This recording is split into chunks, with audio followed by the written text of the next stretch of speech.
এত রাতে কুনাল চাচা কোথায় যাচ্ছেন তা জানার জন্য আমার কৌতূহল বাড়ছিল। তাই আমি নিজেও ঘর থেকে বেরিয়ে এলাম। দেখলাম চাচা আমার মায়ের ঘরের দিকে এগিয়ে যাচ্ছেন। ভেতরে কি ঘটছে সেটা জানতে আমার আগ্রহ আরও বেড়ে গেল। আমি ধীরে ধীরে মায়ের ঘরের জানালার কাছে গেলাম। জানালাটি অল্প খোলা ছিল, আর আমি সেই ফাঁক দিয়ে ভেতরে তাকালাম। মা তখন কাকুর সাথে বসে কথা বলছিলেন, মনে হচ্ছিল তারা কোনো গুরুত্বপূর্ণ বিষয় নিয়ে আলোচনা করছেন। কিন্তু সেই দৃশ্য দেখে আমার মনে এক ধরনের অস্বস্তি হল, যেন কিছুটা অপ্রত্যাশিত কিছু ঘটছে। আমি দ্রুত ঘরে ফিরে এলাম, আর মনে নানা প্রশ্ন ঘুরপাক খেতে লাগল। বন্ধুরা, আজকের গল্পটা অনেক বেশি স্পেশাল, তাই কেউ মিস করো না।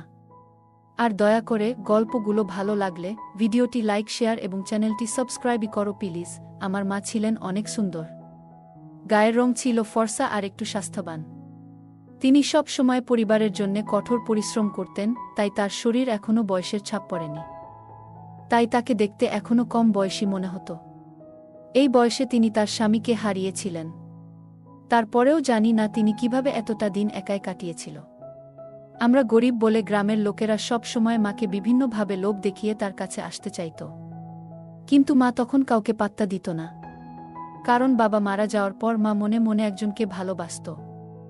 তা কখনো আমাকেও জানায়নি। আমার নাম তানিয়া, এবং আজ আমি আপনাদের শোনাব আমার জীবনের সেই সময়ের কথা, যখন আমার বয়স ছিল প্রায় 16 বছর। আমাদের পরিবারের আর্থিক অবস্থা তখন খুবই খারাপ ছিল। ছোটবেলাতেই বাবাকে হারিয়ে ফেলেছিলাম, আর তারপর থেকে মাই ছিলেন আমাদের পরিবারের একমাত্র আশ্রয়। আমাদের কোনো বড় জমি বা সম্পত্তি ছিল না, শুধু মায়ের কঠোর পরিশ্রম আর ছোটখাটো কিছু কাজের মাধ্যমে আমাদের দিন চলত। আমরা ছোট্ট একটি গ্রামে বাস করতাম।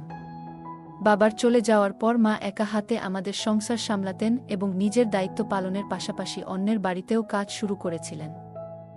আমার মা ছিলেন অনেক সুন্দর এবং অনেক ভালো চরিত্রের অধিকারী। মা গ্রামে অনেকের বাড়িতে কাপড় ধোয়া, বাসন মাজা ও ঘর পরিষ্কার করার কাজ করতেন। আমাদের আর্থিক অবস্থা এমন ছিল যে আমার পড়াশোনা চালিয়ে যাওয়া সম্ভব ছিল না। তাই 5ম শ্রেণী পর্যন্ত পড়ার পর মা আমাকে স্কুলে পাঠানো বন্ধ করে দিলেন এবং আমার দায়িত্ব হয়ে গেল মায়ের কাজে সাহায্য করা। মা যেখানে যেখানে কাজ করতেন আমিও সেখানে তার সাথে যেতাম। আমি সবসময় মায়ের পাশে থেকে ঘরের কাজগুলো করতাম এবং তাকে সাহায্য করতাম। মা ছিলেন খুবই সৎ এবং পরিশ্রমী। তিনি কখনো অন্য কারো প্রতি অন্যায় আচরণ করতেন না। মা বেশি কথা বলতেন না, চুপচাপ নিজের কাজ শেষ করে বাড়ি ফিরে আসতেন। আমাদের পরিবারের আর্থিক অবস্থা দেখে গ্রামের অনেকেই মাকে প্রলুব্ধ করার চেষ্টা করেছিল। মাকে তারা অনেক ধরনের লোভ দেখাত। তাদের ধারণা ছিল যে আমরা গরিব বলে হয়তো মা তাদের কথায় বিভ্রান্ত হতে পারেন। যেসব বাড়িতে মা কাজ করতেন সেখানকার কিছু পুরুষ ও ছেলেরা তাকে ভুল পথে চালিত করার চেষ্টা করত। কিন্তু মা কখনোই তাদের কোনো প্রস্তাবকে গুরুত্ব দেননি। গ্রামের কিছু প্রভাবশালী লোক ও দুষ্ট প্রকৃতির মানুষও মাকে তাদের ফাঁদে ফেলার চেষ্টা করেছিল। তারা মায়ের প্রতি খারাপ উদ্দেশ্য নিয়ে এগিয়ে এসেছিল, কিন্তু মা কখনো তাদের কথায় কর্ণপাত করেননি। মায়ের মন সবসময় আমার এবং আমাদের সংসারের অবস্থার দিকেই নিবদ্ধ ছিল। তিনি কখনো পিছন ফিরে তাকাতেন না এবং তার সততা ও কঠোর মনোবলের জন্য আমি সবসময় তার প্রতি গর্বিত ছিলাম। একদিন গ্রামের একজন প্রভাবশালী ব্যক্তি, যিনি একজন নেতা ছিলেন, সরাসরি মায়ের কাছে একটি প্রস্তাব নিয়ে এসেছিলেন। তিনি মাকে বলেছিলেন, তোমার পরিস্থিতি দেখে আমার খারাপ লাগে। তুমি যদি চাও তাহলে তোমার এবং তোমার মেয়ের জীবনে আর কোনো কষ্ট থাকবে না। শুধু আমার কথাটি মেনে নাও। মা তার কথা শুনে সোজা তার চোখের দিকে তাকিয়ে বললেন, আমার নিজের পরিশ্রমের উপর বিশ্বাস আছে, আমি কারো দয়া চাই না। এক রাতে, রাতের খাবার খেয়ে আমরা যখন ঘুমাতে যাচ্ছিলাম, তখন হঠাৎ আমাদের দরজায় টোকা পড়ল। মা আমাকে বললেন, দেখো তো এত রাতে কে এসেছে। মা তখন নিজের ঘরে বিছানা পাততে চলে গেলেন। আমি দরজা খুললাম এবং দেখলাম দরজার বাইরে একজন লোক দাঁড়িয়ে আছে। লোকটি ভালো পোশাক পরা এবং বয়স আনুমানিক 40 বছর হবে। আমি একটু বিরক্ত হয়ে জিজ্ঞেস করলাম, এত রাতে কি দরকার? লোকটি হেসে উত্তর দিল, তানিয়া। তার মুখে আমার নাম শুনে আমি অবাক হয়ে গেলাম। আমি বললাম, আপনি কে? এর আগেই কিছু বোঝার চেষ্টা করছিলাম, তখন সেই লোকটি হঠাৎ আমাকে তার কাঁধে তুলে নিল এবং হাসতে হাসতে বলল, আমি তোমার চাচার মতো, তোমার বাবার পুরনো বন্ধু, কুনাল বাবু। তার কথা শুনে মা দ্রুত বাইরে এলেন। মা এবং কুনাল চাচা একে অপরকে দেখে যেন অতীতে ফিরে গেলেন। তাদের চোখে পুরনো দিনের স্মৃতি যেন জীবন্ত হয়ে উঠল। প্রায় 2-3 মিনিট তারা একে অপরের দিকে তাকিয়ে রইলেন, যেন চারপাশের কিছুই তাদের মনে নেই। এই দৃশ্য দেখে আমি একটু অস্বস্তিতে পড়ে গেলাম এবং বললাম, মা, একে? আমার কথা শুনে তারা বাস্তবে ফিরে এলেন। কুনাল চাচা তখন আমাকে মাটিতে নামিয়ে দিলেন। আমি মায়ের পাশে গিয়ে দাঁড়ালাম। মায়ের মুখে এক ধরনের অদ্ভুত আনন্দের ঝিলিক ছিল। মা বললেন, এ হলেন তোমার কুনাল চাচা, তোমার বাবার পুরনো বন্ধু। কুনাল চাচাকে প্রণাম করো। আমি তাকে প্রণাম করলাম এবং কুনাল চাচা আমাদের ঘরে প্রবেশ করলেন। তিনি ঘরে ঢোকার পর যেন বাড়ির পরিবেশটা একটু পরিবর্তন হয়ে গেল। কুনাল চাচা মায়ের কাঁধে হাত রাখলেন। আর মা একটু লজ্জায় হেসে রান্নাঘরের দিকে চলে গেলেন। আমি কিছুটা অবাক হয়ে ভাবছিলাম, আমরা তো সবে রাতের খাবার খেয়েছি, তবে মা আবার কার জন্য রান্না করছেন? আমি জিজ্ঞেস করলাম, মা, তুমি কার জন্য রান্না করছো? মা হালকা হেসে বললেন, তোমার কুনাল চাচার জন্য, তিনি অনেক দূরের পথ পাড়ি দিয়ে এসেছেন। নিশ্চয়ই ক্ষুধার্ত, আমি বললাম। কিন্তু মা, যদি উনি বাবার পুরনো বন্ধু হন, তবে এতদিন কোথায় ছিলেন, আর হঠাৎ এখন কেন এখানে এলেন? মা একটু গম্ভীর মুখে উত্তর দিলেন, উনিও আমাদের গ্রামেরই মানুষ ছিলেন, তখন তোমার বাবার খুব ঘনিষ্ঠ বন্ধু ছিলেন। যখন তোমার বাবা বাড়িতে থাকতেন না, তখন উনি আমাকে সাহায্য করতেন। খুব ভালো মনের মানুষ ছিলেন। আমরা একসাথে অনেক মজা করতাম। তোমার জন্মের পর উনি বিদেশ চলে গিয়েছিলেন। মায়ের কথাগুলো শুনে আমি চিন্তায় পড়ে গেলাম। কুনাল চাচা এত বছর পর হঠাৎ কেন ফিরে এলেন, তা নিয়ে আমার মনে নানা প্রশ্ন জাগতে লাগল। তাদের মধ্যে কি কোনো পুরনো সম্পর্ক ছিল? সেই রাতে কুনাল চাচার বিষয়ে মায়ের সাথে কথা বলার পর আমি তার সম্পর্কে আরও কৌতূহলী হয়ে উঠলাম। এত সবকিছু হঠাৎ ঘটে যাওয়া আমার বোধগম্যতার বাইরে ছিল। মায়ের মুখে এক ধরনের অদ্ভুত উচ্ছ্বাস আর আনন্দের ঝিলিক দেখা যাচ্ছিল। মা বললেন, জীবন মাঝে মাঝে আমাদের সামনে পুরনো স্মৃতিগুলো ফিরিয়ে আনে, যা আমরা কখনো ভোলার চেষ্টা করলেও ভুলতে পারি না। মা বললেন, দেখো, কুনাল চাচা এখন একা থাকেন, তার জীবনে আর কেউ নেই। এখন আমরা ছাড়া তার আর কে আছে? মায়ের কথাগুলো যেন আমার মনে নানা প্রশ্নের ঝড় তুলল। তিনি বললেন, কাল সকালে উনি নিজের বাড়িতে ফিরে যাবেন। মায়ের কথা শুনে আমি ভাবছিলাম, কুনাল চাচার এই হঠাৎ আশাটা আমাদের জীবনে কি পরিবর্তন আনতে পারে। তার আশাতে মা অনেক খুশি ছিলেন। কুনাল চাচা আসার পর থেকেই তিনি সব সময় মায়ের কাছাকাছি থাকার চেষ্টা করছিলেন। বিভিন্নভাবে মাকে হাসানোর চেষ্টা করছিলেন। মাঝে মাঝে চাচা মায়ের দিকে অদ্ভুতভাবে তাকিয়ে থাকতেন। আর আমার মাও তাকে দেখে হাসতেন, কিন্তু বুঝতে দিতেন না। মা বললেন, এখন তুমি নিজের ঘরে যাও এবং খাবার প্রস্তুত হওয়া পর্যন্ত তোমার কুনাল চাচার সাথে কিছুক্ষণ গল্প করো। আমি মায়ের কথা মেনে নিয়ে নিজের ঘরে চলে গেলাম। কুনাল চাচা তার সব জিনিসপত্র আমার ঘরের এক কোণা রেখেছিলেন। তিনি মাটিতে বসে হুক্কা টানছিলেন। আমি তার পাশে যেতেই তিনি হাসিমুখে আমার সাথে কথা বলতে শুরু করলেন। তার কথায় জানতে পারলাম যে বিদেশে তার একটি বড় রেস্টুরেন্ট ছিল, যেখানে তিনি অনেক টাকা উপার্জন করেছিলেন। কিন্তু সম্প্রতি তার গ্রামের প্রতি টান অনুভব হওয়ায় তিনি সেই রেস্টুরেন্টটি বিক্রি করে দিয়েছেন এবং স্থায়ীভাবে গ্রামে ফিরে এসেছেন। তিনি বললেন, আমি নিজের সাফল্যকে পিছনে ফেলে গ্রামে ফিরে আসা এক বড় সিদ্ধান্ত নিয়েছি। হঠাৎ করে তিনি বললেন, তুমি আমাকে কুনাল চাচা বলে ডেকো না, শুধু কুনাল বললেই হবে। তার এই কথা শুনে আমি একটু অস্বস্তি বোধ করলাম, কিন্তু ভাবলাম হয়তো তিনি আমাদের আরও কাছাকাছি হতে চাচ্ছেন। এটি কুনাল চাচার স্বভাব ছিল। কিছুক্ষণ পর মা আমার ঘরে এসে বললেন, কুনাল, খাবার তৈরি আছে, চলো এখন খেতে বসো। মা তাকে রান্নাঘরে নিয়ে গেলেন, আর আমিও তাদের সাথে রান্নাঘরে গেলাম। মা কুনাল চাচার জন্য থালায় খাবার পরিবেশন করলেন। কাকা খুব আনন্দের সাথে পেট ভরে খেয়ে নিলেন, তারপর ক্লান্তি মেটাতে একটা বড় হাই তুললেন।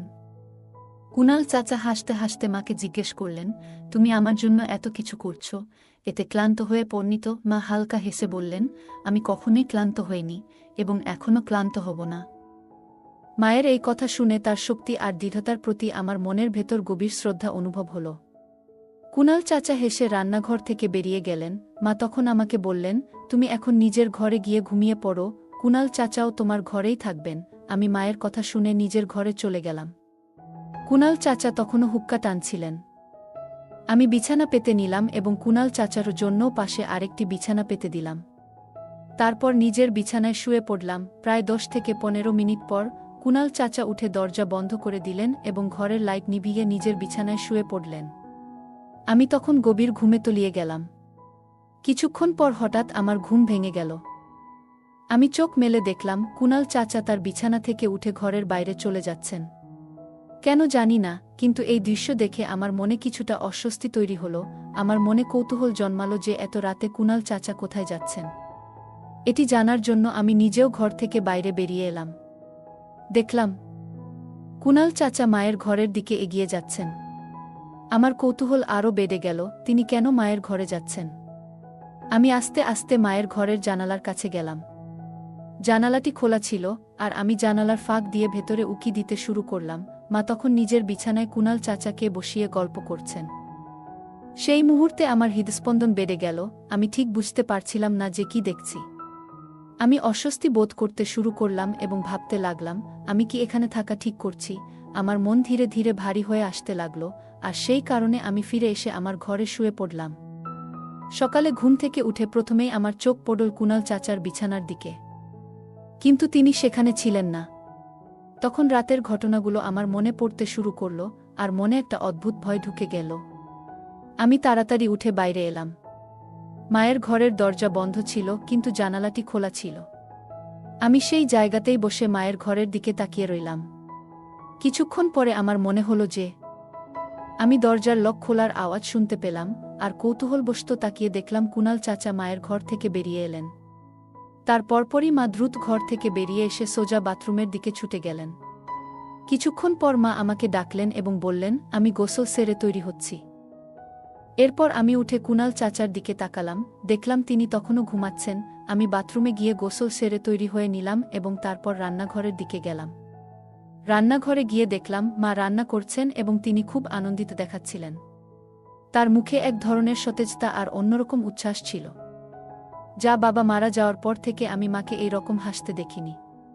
আমি মাকে বললাম, মা, তুমি আজ খুব খুশি মনে হচ্ছে। মা মুচকি হেসে বললেন, হ্যাঁ, আজ সত্যিই খুব ভালো একটা দিন। আমি মায়ের সাথে মিলে রান্নার কাজে হাত লাগালাম। আমরা একসাথে রুটি এবং তরকারি তৈরি করলাম। কিছুক্ষণ পর রান্না শেষ হলে মা কুণাল চাচাকে ডেকে বললেন, কুণাল, তাড়াতাড়ি আসো, খাবার তৈরি হয়ে গেছে। কুণাল চাচা তৎক্ষণাৎ উঠে বললেন, আসছি, এবং রান্নাঘরে চলে এলেন। আমরা তিনজন একসাথে বসে খাবার খেতে লাগলাম। খাওয়ার সময় মা একটু লজ্জিত হয়ে কুণাল চাচার দিকে তাকিয়ে মুচকি হাসলেন, আর চাচাও তাকে দেখে হাসছিলেন। টেবিলে বসে কুণাল চাচা বললেন, এই খাবারটা সত্যিই দারুণ হয়েছে প্রিয়া, তুমি দারুণ রান্না করেছ। মা মৃদু হেসে তার প্রশংসা গ্রহণ করলেন। তারপর চাচা আমার দিকে তাকিয়ে বললেন, তুমিও তো তোমার মাকে সাহায্য করেছ, এজন্য তোমারও ধন্যবাদ। তুমি তো সত্যিই দারুণ মনের মানুষ। সেই সকালে আমাদের চারপাশের পরিবেশটা ছিল খুবই সুন্দর। আমরা সকলে একসাথে বসে খাওয়ার পর আড্ডা দিলাম, হাসিঠাট্টা করলাম। কুণাল চাচা কথাবার্তা শুনে আমার মনে একটা অন্যরকম শান্তি অনুভূত হচ্ছিল। আমরা তিনজন মিলে খাওয়া শেষে আমি আর মা গ্রামের কাজে বেরিয়ে গেলাম, আর কুণাল চাচা তার বাড়ি ফিরে গেলেন। রাতে আমি আর মা একসাথে বসে খাওয়া শেষ করলাম। তারপর আমি আমার ঘরে ফিরে এসে শুয়ে পড়লাম। সেই রাতে হঠাৎ আমার ঘুম ভেঙে গেল, কারণ বাথরুমে যেতে হচ্ছিল। আমি বাথরুম থেকে ফেরার সময় লক্ষ্য করলাম মায়ের ঘর থেকে কারো কথা বলার শব্দ আসছে। আমার মনে কৌতূহল হলো, মায়ের ঘরের দরজা বন্ধ ছিল, কিন্তু ভেতরে আলো জ্বলছিল। আমি ভাবলাম এত রাতে মা কার সাথে কথা বলছেন। এটি জানার জন্য আমি আস্তে করে জানালার পাশে গেলাম এবং উকি দিলাম। দেখলাম মা কারো সাথে ফোনে কথা বলছেন। মা বলছিলেন, কতক্ষণ হলো, আমি তো অনেকক্ষণ ধরে তোমার অপেক্ষায় আছি। তখন কুণাল চাচার কথা শোনা গেল, আমি তো এই গ্রামে একটি রেস্টুরেন্ট খোলার চিন্তা করছি, তাই জমির খোঁজে ব্যস্ত ছিলাম। তবে জমির মালিক অন্য গ্রামে থাকেন, তাই ওনার সাথে দেখা করতে অন্য গ্রামে যেতে হয়েছে। একবার যদি আমাদের দোকানটা খুলে যায়, তখন আর কোনো সমস্যাই থাকবে না। মা বলছিলেন, তুমি গ্রামে রেস্টুরেন্ট খুলে নিজের স্বপ্ন পূরণ করতে পারবে, কিন্তু এখন আমার ছোট্ট একটা অনুরোধ রেখো। কুণাল চাচা হাসতে হাসতে বললেন, তোমার যদি সত্যিই অনুরোধ থাকে, তবে আমার কাছে এসে বলো। এ কথা শুনে মা কুণাল চাচার কাছে গেলেন এবং তাদের মধ্যে একটা ঘনিষ্ঠ মুহূর্ত তৈরি হলো, যা আগেও কখনো হয়েছিল। রাত অনেক গভীর হয়ে গিয়েছিল, আর আমার চোখে ঘুম চলে এসেছিল, তাই আমি আমার ঘরে ফিরে এসে শুয়ে পড়লাম। পরদিন সকালে ঘুম থেকে উঠে মায়ের ঘরের দিকে তাকালাম, কিন্তু সেখানে কেউ ছিল না। এরপর রান্নাঘরে গিয়ে দেখলাম মা ইতিমধ্যে গোসল সেরে রান্নায় ব্যস্ত ছিলেন। মনে হলো কুণাল চাচা সেদিন সকালে তাড়াতাড়ি চলে গিয়েছিলেন, আর মা তাই তাড়াতাড়ি সব কাজ শেষ করে নিয়েছিলেন। আমি বাথরুমে গিয়ে তৈরি হয়ে রান্নাঘরে ফিরে এলাম। তারপর মায়ের সাথে বসে সকালের খাবার খেলাম। তারপর আমরা দুজনেই গ্রামের কাজে বেরিয়ে পড়লাম। এখন প্রায় প্রতিদিনই কুনাল চাচা রাতে আমাদের বাড়িতে আসতেন এবং মায়ের সাথে সময় কাটাতেন। সারাদিনের কাজের পর আমি এতটাই ক্লান্ত হয়ে যেতাম যে রাত হলে তাড়াতাড়ি ঘুমিয়ে পড়তাম। আর তাদের কথোপকথন শুনতে পেতাম না। এক রাতে হঠাৎ তাদের কথাবার্তা শুনতে গিয়ে আমার হাঁচি চলে আসলো, যা আমাকে অবাক করল।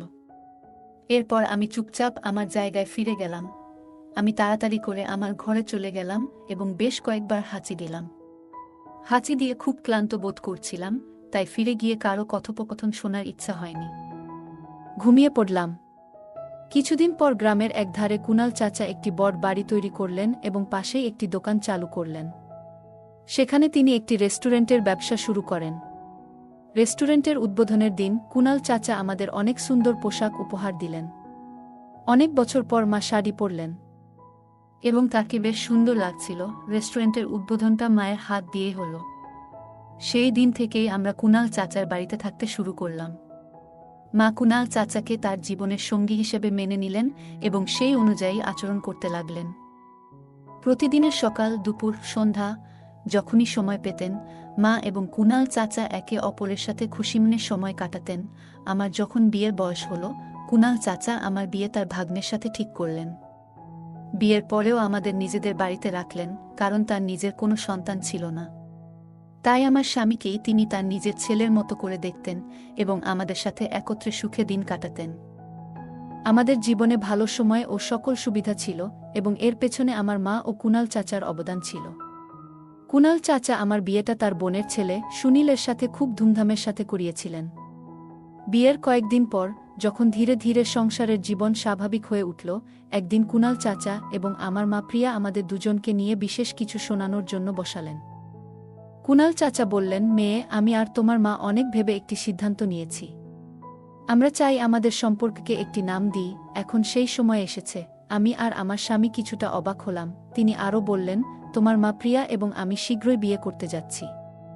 আমরা সবসময় একে অপরের পাশে ছিলাম এবং এখন আমরা চাই সমাজও আমাদের সম্পর্ককে মেনে নিক। মায়ের চোখে এক বিশেষ উজ্জ্বলতা ছিল এবং কুনাল চাচার মুখে ছিল প্রশান্তির হাসি। এই সিদ্ধান্তটা আমাদের জন্য হঠাৎ মনে হলেও মায়ের চোখে আমি সত্যিকারের আনন্দ দেখেছি। মা এবং কুনাল চাচার বিয়ের কথা শুনে মনে হলো আমাদের পরিবারটা সম্পূর্ণ হয়েছে। কয়েকদিন পর কুনাল চাচা আর মা খুব সাধারণভাবে বিয়ে করলেন, যেখানে শুধুমাত্র ঘনিষ্ঠ আত্মীয়স্বজন ও পরিবারের লোকেরা ছিল। এই বিয়ের পর আমাদের সম্পর্কগুলো আরও দৃঢ় হয়ে উঠল এবং আমাদের পরিবারে এক নতুন শুরু হলো। সময় এগিয়ে চলল আর কুনাল চাচার রেস্টুরেন্টের ব্যবসা ক্রমশ সাফল্যের মুখ দেখল। মা কুনাল চাচার সাথে খুবই সুখী ছিলেন এবং তারা দুজনে একে অপরের পাশে থেকে সবকিছু সামলাচ্ছিলেন। আমার বিয়ের কিছুদিন পরই জানতে পারলাম আমি মা হতে চলেছি। এই খবর শুনে মা এবং কুনাল চাচা আনন্দে উদ্বেলিত হলেন। তারা আমার এবং আমার স্বামীর জন্য একটি নতুন বাড়ি তৈরির পরিকল্পনা করলেন, যাতে আমাদের সন্তানের আগমন সঠিক পরিবেশে হতে পারে। এখন মা কুনাল চাচার স্ত্রী হিসেবে ঘর ও ব্যবসার সমস্ত দায়িত্ব নিজের কাঁধে তুলে নিয়েছিলেন। তিনি আত্মবিশ্বাসে ভরপুর ছিলেন এবং আগের থেকে অনেক বেশি সুখী দেখাচ্ছিলেন। অন্যদিকে কুনাল চাচা আমার স্বামীকে রেস্টুরেন্টের কাজে অন্তর্ভুক্ত করলেন, যাতে ভবিষ্যতে সে রেস্টুরেন্টের দায়িত্ব নিতে পারে। আমাদের পরিবারের সুখ যেন ক্রমেই বাড়ছিল। কয়েক মাস পর আমার ছেলে জন্ম নিল। তখন কুনাল চাচা এবং মায়ের আনন্দের সীমা ছিল না। তারা আমার ছেলেকে নিজেদের সন্তান মনে করতে শুরু করলেন। কুনাল চাচা তো বলেই দিলেন যে আমার ছেলেকেই তার সমস্ত সম্পত্তির উত্তরাধিকারী করবেন। এই কথা শুনে আমার স্বামীও খুব খুশি হয়েছিল, কারণ কুনাল চাচা আমাদের পুরোপুরি তাদের পরিবার হিসেবে মেনে নিয়েছিলেন। আমাদের জীবন এখন সুন্দরভাবে চলছিল। আমরা একসঙ্গে উৎসব পালন করতাম, হাসিখুশিতে মেতে থাকতাম, আর আমাদের পরিবারটি গ্রামের সবার কাছে একটি আদর্শ হয়ে উঠেছিল। মা কুনাল চাচার সাথে ঘর এবং ব্যবসার সমস্ত দায়িত্ব ভাগাভাগি করতেন, আর আমি আমার সন্তান ও স্বামীকে নিয়ে সুখী জীবনযাপন করছিলাম। একদিন কুনাল চাচা সিদ্ধান্ত নিলেন যে তিনি গ্রামের মধ্যে আরেকটি দোকান খোলার পরিকল্পনা করবেন, যাতে রেস্টুরেন্টের ব্যবসা আরও বড় আকারে প্রসারিত হতে পারে। আমার স্বামীও এই কাজে তাকে সাহায্য করলেন এবং ধীরে ধীরে আমাদের পরিবার সফল ও সমৃদ্ধশালী হয়ে উঠল। মায়ের মুখে সবসময় এক ধরনের প্রশান্তির হাসি থাকত, যেন তিনি জীবনের সমস্ত সুখ অর্জন করেছেন। সময়ের সাথে সাথে মা এবং কুনাল চাচা বয়সের ভারে নত হতে থাকলেন, কিন্তু তাদের মধ্যে ভালোবাসা ও পারস্পরিক বোঝাপড়া ঠিক আগের মতোই ছিল। আমি এবং আমার স্বামী কুনাল চাচার কাছ থেকে সব সময় ভালো পরামর্শ ও সহায়তা পেতাম, আর এই পরিবারের শক্ত ভিতটি আমাদের জীবনকে আরও অর্থপূর্ণ করে তুলেছিল। কুনাল চাচার রেস্টুরেন্ট এখন আমার স্বামী সামলাচ্ছিলেন, আর আমাদের ছেলে ধীরে ধীরে বড় হয়ে উঠছিল। আমরা একসাথে একটি ভালোবাসায় ভরা, সঠিক মূল্যবোধের পরিবার হিসেবে জীবন কাটাচ্ছিলাম। আমাদের জীবনে ভালোবাসা, সম্মান এবং একে অপরের যত্ন নেওয়াটাই ছিল সবচেয়ে গুরুত্বপূর্ণ। অবশেষে মা এবং কুনাল চাচা দীর্ঘ সুখী জীবন কাটিয়ে পৃথিবী থেকে বিদায় নিলেন, এবং সেই সময়ও তারা একে অপরের পাশে ছিলেন। তাদের স্মৃতিগুলো আমরা সযত্নে রক্ষা করে রেখেছি, এবং তাদের দেওয়া মূল্যবোধ, শিক্ষা ও ভালোবাসা আমাদের জীবনে প্রতিফলিত করার চেষ্টা করেছি। তাদের চলে যাওয়ার পর আমরা তাদের নাম এবং স্বপ্নগুলিকে বাস্তবায়িত করার জন্য কাজ করতে থাকলাম, যাতে তাদের সৃষ্টির উত্তরাধিকার চিরকাল বেঁচে থাকে। এই গল্পে এমন অনেক মূল্যবান শিক্ষা লুকিয়ে আছে, যা আমাদের জীবনের কঠিন সময়ে দৃঢ়ভাবে দাঁড়ানোর প্রেরণা দেয়া। প্রথমত, তানিয়ার মা তার স্বামীর মৃত্যুর পরেও একা হাতে পরিবারকে লালন পালন করেছেন। এই কঠিন পরিস্থিতিতে তার দৃঢ়তা ও পরিশ্রম আমাদের শেখায় যে, জীবনের চ্যালেঞ্জের সামনে কখনো হাল ছেড়ে দেওয়া উচিত নয়। আমাদের মনোবল দৃঢ় রাখতে হবে এবং সব বাধা অতিক্রমের চেষ্টা করতে হবে। দ্বিতীয়ত, তানিয়ার মা বিভিন্ন বাড়িতে কাজ করে তাদের সংসার চালিয়েছেন। এটি আমাদের বোঝায় যে পরিশ্রম ও সততার মাধ্যমে করা কাজ কখনো বিফলে যায় না। যখন আমরা আমাদের কাজের প্রতি নিষ্ঠাবান থাকি, তখন সফলতা অবশ্যই আসে। এছাড়াও তানিয়ার মা কখনো তার আত্মসম্মানকে ভুলে যাননি। যখন কিছু মানুষ তাকে হেয় করার চেষ্টা করেছিল, তখনও তিনি নিজের সম্মান বজায় রেখেছিলেন। এটি আমাদের শেখায় যে আত্মসম্মান অত্যন্ত মূল্যবান, এবং আমাদের কখনো কারও চাপের সামনে মাথা নত করা উচিত নয়। গল্পটিতে ইতিবাচকতা এবং পারস্পরিক সহায়তার গুরুত্ব তুলে ধরা হয়েছে। যখন কুনাল চাচা পরিবারের সাহায্যে এগিয়ে আসেন, তখন এটি আমাদের শেখায় যে জীবনে যে কোনো সময় ইতিবাচক পরিবর্তন আসতে পারে।